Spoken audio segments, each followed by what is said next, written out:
அஸ்ஸலாமு அலைக்கும் வரஹ்மத்துல்லாஹி வபரகாத்துஹு. அன்பான இந்திய இறையாண்மையை நேசிக்கக்கூடிய அனைத்து மதங்களைச் சார்ந்த சகோதர சகோதரிகளே, நான் உங்களோடு ஒரு ஈனத்தனமான செயலை பேசுவதற்காக இந்த வீடியோவிற்கு வந்திருக்கிறேன். அதாவது சென்ற ஒரு வாரத்திற்கு முன்னால் நீதிமன்றம் ஒரு தீர்ப்பை வழங்கியிருக்கிறது. மாவட்ட நீதிமன்றம் நேற்று ஞானவாபி மசூதி வளாகத்தில் தெற்கு பாதாள அறையில் பூஜைகள் நடத்த அனுமதி வழங்கியது. அந்த உத்தரவில் தெற்கே உள்ள பாதாள அறையில் உள்ள சிலைகளுக்கு வாதி மற்றும் காசி விஸ்வநாத அறக்கட்டளையால் நியமிக்கப்பட்ட அர்ச்சகர் மூலம் பூஜை செய்யலாம் என கூறப்பட்டிருக்கிறது. மேலும் சவுக்கு காவல் நிலையம் வாரணாசி மாவட்ட நிர்வாகம் 7 நாட்களுக்குள் தடுப்பு கம்பிகள் அமைத்து உரிய ஏற்பாடுகளை செய்து கொடுக்க வேண்டும் என தெரிவிக்கப்பட்டிருக்கிறது. முன்னதாக ஜனவரி 24 அன்று வாரணாசி மாவட்ட நிர்வாகம் ஞானவாபி மசூதி வளாகத்தில் தெற்கு பாதாள அறையை கைப்படுத்தியது குறிப்பிடத்தக்கது. இந்த நிலையில் அவங்க நியமிக்கப்பட்ட அர்ச்சகர் தற்போது அந்த பாதாள அறையில் பூஜை செய்து கொண்டிருக்கிறார். அந்த காட்சிகள் தான் தற்போது வெளியாகி உள்ளன. கூடுதல் விவரங்களுக்கு ஞானவாபி மஸ்ஜிதிற்குள் இந்துக்களும் சென்று பூஜை செய்யலாம் வழங்கியிருக்கிறது. அதற்கு ஒரு பகுதியை ஒதுக்கி கொடுத்து அங்கே பூஜை செய்யுங்கள் என்றும் சொல்லியிருக்கிறது. இந்த தீர்ப்பின் மூலமாக இவர்கள் எதை நோக்கி பயணிக்கிறார்கள் என்பது ஒரு மிகப்பெரிய கேள்வி. இந்திய மக்கள் இப்போது என்ன யோசித்துக் கொண்டிருக்கிறார்கள்? ரோடுகளிலும் சாலைகளிலும் வீடுகளிலும் தெரு முனைகளிலும் அதாவது முட்டிச்சந்துகளில் நின்று 3 பேராக 4 பேர்களாக ஒரு தகவலை பேசிக்கொண்டே இருக்கிறார்கள். அது என்ன அப்படின்னா, என்னடா தீர்ப்பு சொல்றாங்க? நீதிபதிகள் எல்லாம் சோற திங்கிறாங்களா, வேற ஏதாவது திங்கிறாங்களா, இல்ல அவங்க எல்லாம் மனிதர்களா, இல்ல மிருகங்களா, இல்ல கேவலமானவர்களா என்றெல்லாம் ஈனத்தனமா செயல்படுகிறார்களே என்று அந்த மக்கள் பேசிக்கொள்வது நம் காது கொடுத்து கேட்கின்ற போது கவலையாக இருக்கிறது. ஒரு நீதிபதிகள் எல்லாம் இப்படி விமர்சிக்க கூடாது என்பது நமக்கு நன்றாக தெரியும். நாம் விமர்சிக்கவும் இல்லை, அதை ஆதரிக்கவும் இல்லை. ஆனால் மக்கள் அந்த அளவுக்கு கோபத்தில் இருக்கிறார்கள். அதுவும் இந்து சமூகத்தை சார்ந்த மக்கள் தான் அவ்வாறு பேசிக்கொள்வதை நாம் காதார கேட்க நேர்ந்தது. அதைத்தான் இங்கு நான் பதிவு செய்து கொண்டிருக்கிறேன். ஆக இப்படி பேசுவதற்கு என்ன காரணம் அப்படின்னா, அந்த தீர்ப்பு பள்ளிவாசலுக்குள்ளேயே, அதாவது இஸ்லாமியர்கள் வணங்கக்கூடிய பள்ளிவாசலுக்குள் இந்து சகோதரர்களையும் சென்று பூஜை செய்யுங்கள் என்று சொன்னால் என்ன நடக்கும்? யோசித்து பார்க்கணுமா இல்லையா? அவரவர்களின் வணக்க ஸ்தலங்கள் அவரவர்களுடைய வணக்கங்களை செயல்படுத்த வேண்டும். பள்ளிவாசல்கள் பள்ளிவாசல்களாகவே இருக்க வேண்டும். கோயில்கள் கோயில்களாகவே இருக்க வேண்டும். தேவாலயங்கள் தேவாலயங்களாகவே இருக்க வேண்டும். அதான சரியான முறை, அதான கரெக்டா இருக்கும்.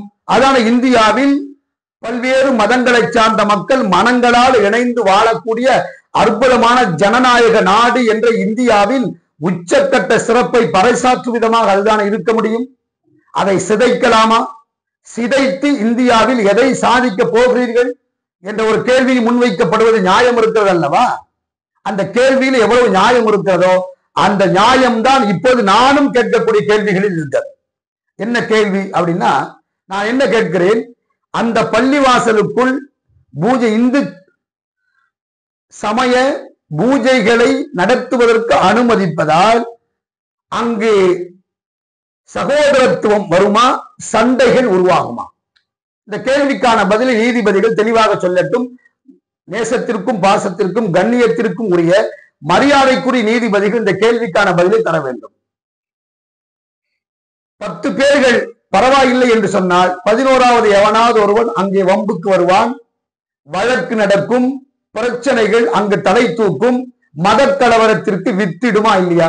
அதற்கு உங்கள் தீர்ப்பு சாதகமாக, உங்கள் தீர்ப்பு ஆதாரமாக, அடிப்படையாக, தொடக்கமாக, தூண்டுதலாக இருக்கலாமா?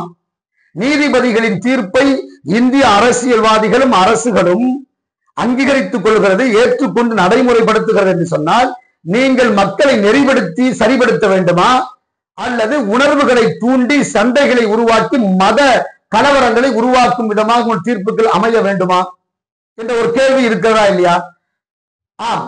சகோதரத்துவம் வளருவதற்குத்தான் எங்கள் தீர்ப்பு சாதகமாக இருக்கும், உறுதுணையாக இருக்கும் என்று சொன்னால் இந்த தீர்ப்பு அதை வழங்குமா?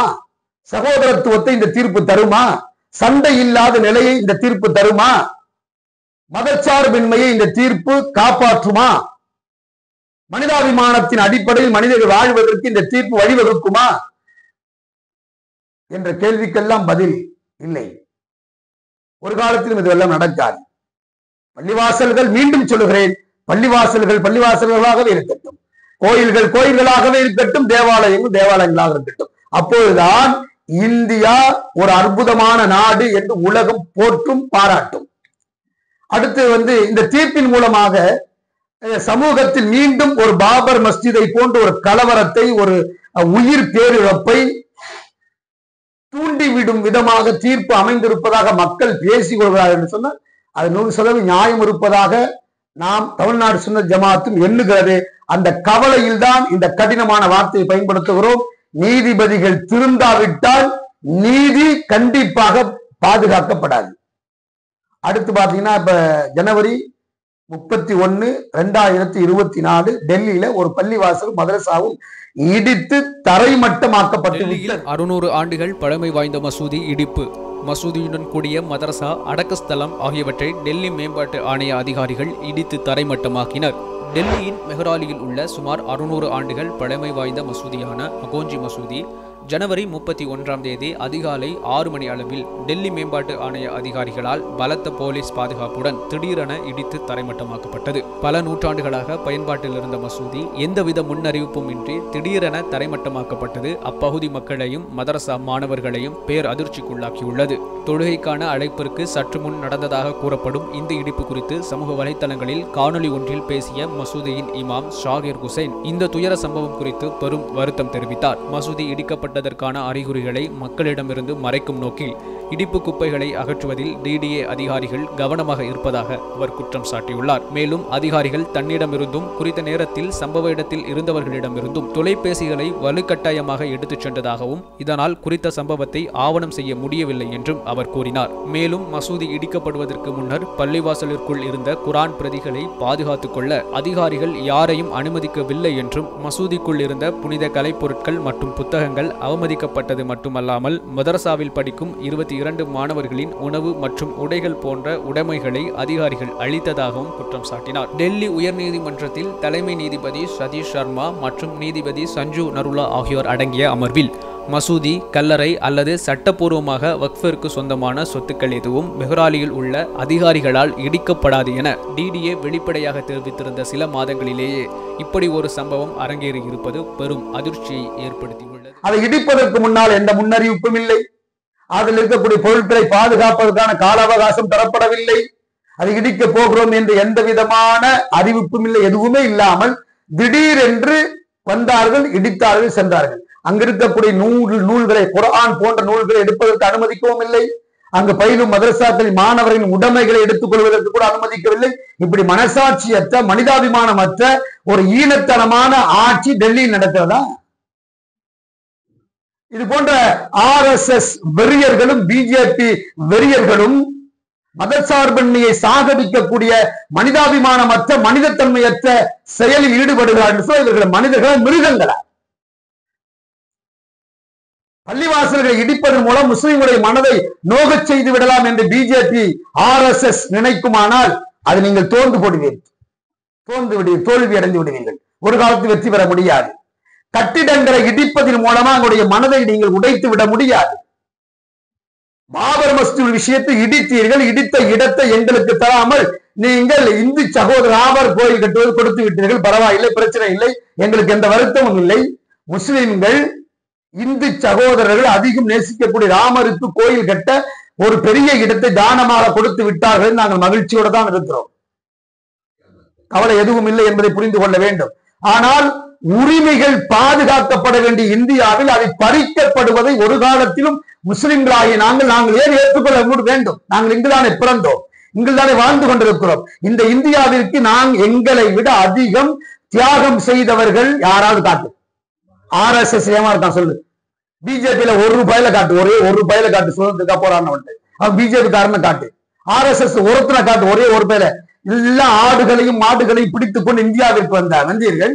இன்று நாடு உங்கள் கையில், ஆடு மாடுகள் எங்கள் கையில். ஆனா இந்தியாவிற்குள் பிராமணர்கள், அந்த பிராமணர்கள் சொல்லப்படக்கூடிய அந்த RSS வெறியர்கள் இந்தியாவிற்கு வருகின்ற போது ஆடுகளும் மாடுகளில் உங்கள் கையில், நாடும் நடப்பும் எங்கள் கையில். ஆனா இன்னைக்கு நாடும் நடப்பும் உங்கள் கையில், ஆடுகளும் மாடுகளும் எங்கள் கையில். என்ன காரணம்? என்று சொன்னால் இங்க இருக்கக்கூடிய மத சார்பின்மை, கோயில், குலம், வணக்கம், வழிபாடு, தெய்வ வழிபாடு இவைகளை சொல்லி சொல்லி சொல்லி சொல்லி சாமிகளை சொல்லி சமுதாயத்திற்கு மத்தியில் சண்டையை உருவாக்கி ஆட்சி அதிகாரத்திற்கு வந்து விட்டீர்கள். துரதிருஷ்டவசமானது, கேவலமானது, ஈனத்தனமானது, ஏமாத்தி. இன்னைக்கு கூட பிஜேபி வெற்றி பெறுகிறது சொன்னா இவிஎம் மிஷினை வச்சு வெற்றி பெறுங்க. அநியாய வெற்றி. இதை விட வேற பொழப்பு செய்யலாம். இங்கே போய் பிச்சை எடுத்து வாழலாம். நீங்க வெற்றி பெறுறீங்களா? இப்போ வந்து இதுல ஒரு மேயரை தேர்வு செய்வதற்காக வேண்டி ஜார்க்கண்ட் மாநிலம் நினைக்கிறேன், அங்க தேர்வு செய்வதற்காக எப்படி பாருங்க 6 ஓட்டு செல்லா காசாக்கி. இது எவ்வளவு ஈனத்தனம். இவெல்லாம் ஒரு தேர்தல் அதிகாரி. இது வெற்றி பெற்றவர் கை வேற ஓத்திக்கிட்டு மானங்கெட்டவர்கள், மானங்கெட்டவர், ஈனங்கெட்ட பிஜேபி சார்ந்த நீங்கள். ஈனம் இருக்கா, மானம் இருக்கா, சூடு சொரணம் இருக்கு, இப்படியால ஜெயிப்பீங்க?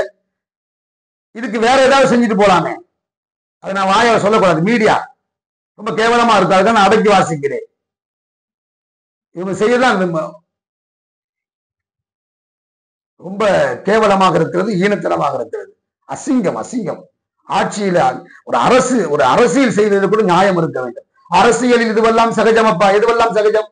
திருடுவது, ஈனத்தனமாக செயல்படுவது, கேவலமாக ஏமாற்றி வெற்றி பெறுவது, தன்னை தவிர எவனும் உலகத்தில் இந்தியாவில் வாழக்கூடாது நினைப்பது, ஒரு மதத்தை தவிர மீது எந்த மதங்களை சார்ந்தும் இருக்கக்கூடாது நினைக்கிறது, அவனை சாகடிக்கிறது, அவன் செத்தா அவன் சாவு என் நாய்க்கு சமம் என்று ஒரு பிரதமரை பேசுவது, இதெல்லாம் வந்து ஒரு அரசியலா? அரசியல் இது சாதாரணமா ஆயிடுமா? நான் கேட்கிறேன், எப்படி இது கேவலம் இல்லை? நன்றாக ஞாபகம் வைத்துக் கொள்ளுங்கள். எது நடந்தாலும் பரவாயில்லை, ஒரு கை பார்த்து விடுவது என்று பாதிக்கப்பட்டவன் துணிந்து களத்திற்கு வந்தால் நீங்கள் துண்டக்கான துணிகான் ஓடுவீங்க. அந்த நிலையை உருவாக்க வேண்டாம். எங்களுக்கும் ஒரு எல்லை உண்டு, பொறுமைக்கும் ஒரு எல்லை உண்டு என்று ஒரு பழமொழி உண்டு. சாது மிரண்டால் காடு கொள்ளாது என்று ஒரு பழமொழியை உங்கள் கவனத்தில் கொண்டு வருகிறேன். புரியுதா உங்களுக்கு? உணர்வுகளை அழித்தீர்கள், அழிக்க நினைக்கிறீர்கள், உரிமைகளை பிடுங்கிக் கொண்டே இருக்கிறீர்கள். இந்த உரிமைகளை பிடுங்குவது தொடர்ந்தால் அமைதி காப்பது ஒரு காலத்திலும் தொடரும் என்று கனவு காணாதீர்கள். புரிந்து கொள்ளுங்கள். நாங்கள் ஒரு காலத்திலும் வன்முறைக்கு துணை போக மாட்டோம் என்று சொல்லிக்கொண்டே இருப்போம். நீங்கள் அநீதிகளை செய்து கொண்டே இருப்பீர்களா? சொல்லுங்க. நாங்க துணிஞ்சு உங்களை எதிர்ப்பது செத்தாலும் பரவாயில்லை. ஏன்னா சாவு என்பது எங்களை பொறுத்தவரை இழப்பு அல்ல. நீங்களா சொல்லுவீங்க மனிதன் பிறப்பதெல்லாம் சாவதற்கு. நாங்க எப்படி தெரியுமா? செத்த பிறகும் வாழ்வதற்கு. நாங்க புரியுதா உங்களுக்கு? நாங்கள் இறந்த பிறகுதான் வாழவே தொடங்குகின்றோம்.